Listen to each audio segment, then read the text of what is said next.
Beautiful people, it's me, Pamela, on my YouTube. Cho, no, what's the T? Siyahlaziya. Guys, let's just unpack on Senzo Miwa njengoba we're coming back on the 14th on Monday with Judge Rata making comments ukuthi mhlawumbe ngobe sengafa by that time. You know?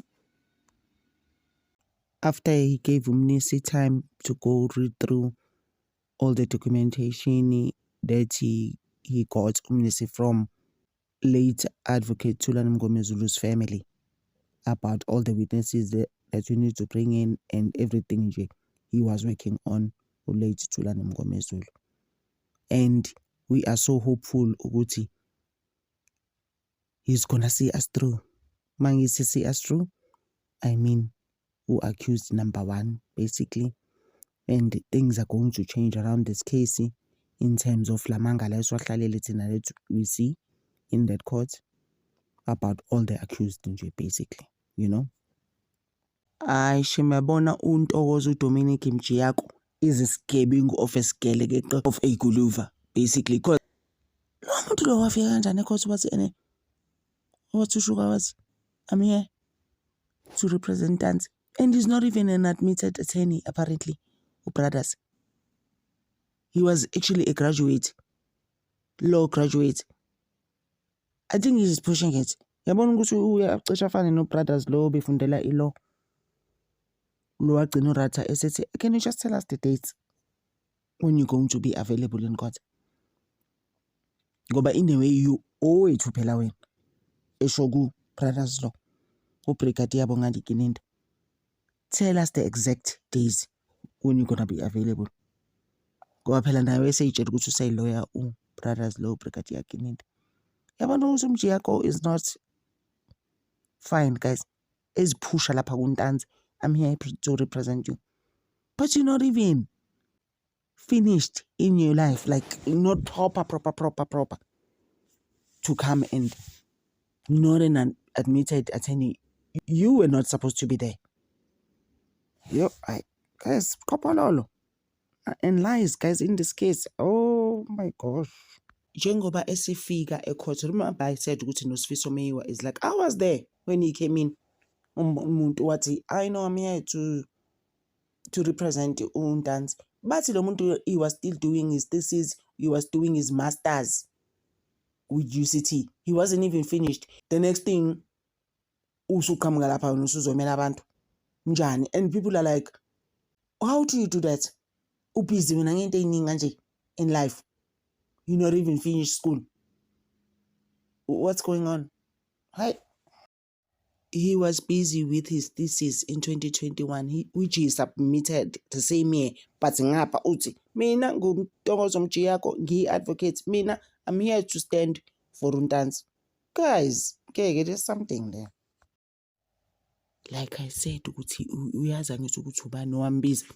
So uyayibona, wabizwa uBrigadier Kinindi wathi woza wena ufika ukuthi uthunyelwe ifamily yakhe, because he was controlling everything. Like I said, guys, what's your comments on that? What's your take? What do you think? But mina ngibona ukuthi uyena Bongani Kinindi wambiza uDominic wathi lalelwazi. And it comes out to accuse number 3 naye, like accused number 1 has had lawyers paid for. Besides using legal aid now, he was using lawyers. But I'm just like, I wonder ukuthi kwastopha kanjani bayithatha imali. But accused number 3 naye kade ngenenkinga in 2017 waconvicted for another case. Futhi ngoba, guys, kuningi, like I have been saying nami ukuthi angisho ukuthi I'm shielding them, all the accused, accused number 5, just as much as kuthiwa uNtanzi uyena oyishushumbisa ibhamu, uyena umuntu webhamu uyithatha uNtanzi ibhamu besebenze mine, where uKinindi feels ukuthi he ended up eqabamanga about his whereabouts ukuthi wayekuphi on the day of Senzo Meyiwa's deletion. Uyabona guys ukuthi kuba kuningi. Remember I'm saying to you, mina angithi ukuthi ngiyabashilda, bakhona nabo that looks like scabbingos of skeleqes, you know, from the 5, but they have nothing to do with Senzo Meyiwa's case. That's just my line every time.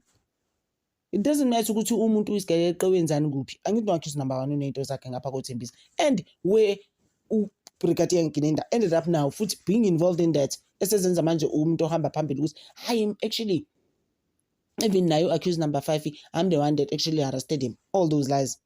Kungewena owambopha aboshwa uMakhuba. Inthembisa usuqhamuka, you always taking medals wena for people and for the job you didn't do. The lies, guys. Le umuntu akazazi aboshwa wena waboshwa uMakhuba, but usuthi wena ecourt and I know it's me. But correct her quickly. It defends it. No, bro, you didn't. Makhuba who brought him to police station, not you. Uyabona guys ukuthi sina kade sihlalela manga and Brigadier Nkininda, just because you are a brigadier you better than uMakhuba in terms of him indlela, but we can see now ukuthi wabuthola ngobuqhophololo even those mendlelas of yours, you know, of becoming a brigadier. Remember, I even once said ukuthi someone once told me at the police station ukuthi brigadiers actually earn more than 100,000. He was also a warrant officer I was talking to, clamoring about brigadier. When he was dismissed, he wasn't dismissed, he was actually suspended in 2023 around November. Kasi ngambuza ngathi uyamazi, wathi ngiyamazi loyo. As a dismissal nje ile inkohlakalo yakhe.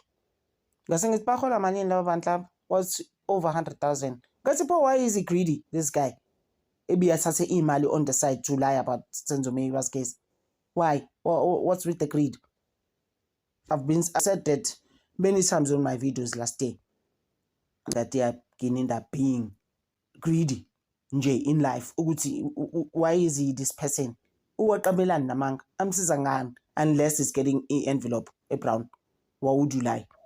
How is it helping your life and your family and anything that you're doing in life in general? What does it bring to you? There's envelope. A brown, fake. And I think every month, actually. That's when Uchiko said, oh, ngiyithatha nje mina imali. Ngingayithatha nje imali yokukhokhela abantu. Sishiyeni lapho. Ziyi-14 sasa. So I think Umjiyako, the reason why wavele waphela emehlweni kwathuleka even to this day nothing has happened. Just as much as kuthiwa unama office la ngase eDankeld. Dankeld is next to Hyde Park. It's a very small area there. Bayathanda vele ama-office there. He was there here in Johannesburg. They had an office. He wrote some letter. Engazwakali nje. Sekhuluma ngayo uBaloyi noRatha befakaza ngayo. I know we did get a letter in. Guys, at the end of the day, Umjiyako was a student. At the time, he rocked up a court. What I'm here to represent dance. Why safunda lo muntu? So nalogo is being questioned to a point where even now, the degree is still questioned to this day. Is he an attorney, a lawyer, an advocate? Did he even finish school? Umjiyako. If he was doing his thesis at the time, and then you come to say umuntu ozomela untanzi and lied about it. Family I don't know you, I don't know anything. My family will never send you here. And one pig Umjiyako, and to a point where I did a video. I said, Umjiyako was forced through Tanzi's throat by Nkininda. I'm forced fun love umathenga was kanjani guys, why? Senzeni. Yabona umuntu obesimncube accused number 3 came out kulento leka Patricia Mashale bekhuluma noNjepsi about how uNjepsi knows accused number 3 and his story said conviction yakhe ya 2017 and some gun that was happening there. And wafika uBaloyi wathi uRatha, so when is Mangena? Wathi no, it's not Mangena, it's Mangena. Akhumbula uBaloyi, futhi uBaloyi guys. You know it all phela lapha. Kahle hle umuntu one experience lapha noRatha bese kuba uadvocate George Baloyi. Yamazi George Baloyi mase efeel ukuthi he knows better. They know defense omnisi nje. They actually know nothing. They knew in this game. That's how he comes Zeke. As you know, it's not Mangena, it's Mangena. Yeah, he is coming. He believed in Mangena so much to a point when lawo Mangena came. Wahlanganiswa umnisi laphana until as I said, no, actually, I'm not an expert. Then why are you here to tell us about? You need to ballistic expert when you here to tell us about the bullets, the cartridges, everything that was happening there. Ngaleso sikhathi uthi uMngomezulu no, it was 3 shots. uBrothers uthi 2. Uyabona ukuthi nje isikhathele. Athi uMngomezulu no, it was actually 3. Athi no, it's 2. Umangena or umangena. Athi uBaluyi no, it's Mangena. Guys, I was just like, whatever, as long as you can write it. That was just my thing around this guy and his surname. Who came there and lied so much? Empathic futhi no Ramosepile. Plus, Ramosepile, he's so good with those things, eh? He did the best job there. Athi wena, so yadubulaphi this thing? Ekitchen, kwenzakalani? What was the story there? Ebhizi no accused number 3 uMangeni. Ethi nje uyena. This is gun, in fact. Njani guys, how? Ufike nini with the gun? When Pinky Vitalingam says all those 5 people, all those 5 accused, I never came to Falls Ras or Espaza shop or the next to the crime scene at Kelly's house. So how is it a gun, guys? And then kuko konke lokho and the accusations za PC uNhlanhla Mkhwanazi bebhizi naye bethi nje wena wenza umsebenzi wakho. When is good this guy with this job? Gobani masabantu, we always looking for loopholes. We always wanting to point out isn't they right when someone is working proper. You know, there are those people who are just hard workers of note. But ngoba ukuthi kakhulu, we always trying to see ukuthi okay, yini esingayithola ngayo. Police commissioner ke uNhlanhla Mkhwanazi is that person who actually who made a statement about a week ago ukuthi there is cases in Johannesburg in particular. Bakasho ngofuthi uthi Gauteng, so in Johannesburg that are squashed by certain police officers. Asquashwe nje aphelele emoyeni. And then there is a certain brigadier. Who is that brigadier, guys? That's involved in those cases. Guys, who is that brigadier that is working with certain police officers to squash certain cases? I see that's who's that brigadier? There's a certain brigadier who does those things. Sibeka lapho guys, asazi nathi angithi yeah, sinide E14 ukuthi umnyisi wemvula anethise leyo mvula. Sesithembena phela manje uma sosobuka kahle to change things around for us. Ngoba phela kunini uadvocate Baluyi uGeorge efuna ukusifaka ngaphansi kwebhasi ahluleke, instead ngena yena sibeke iconcrete aphume ngoba isamanzi phela iconcrete, and then he comes out. But uma subuka kahle amahlasa aphelile for that guy. They've been like done. Nezinqa zakhe zephandle njengemfene.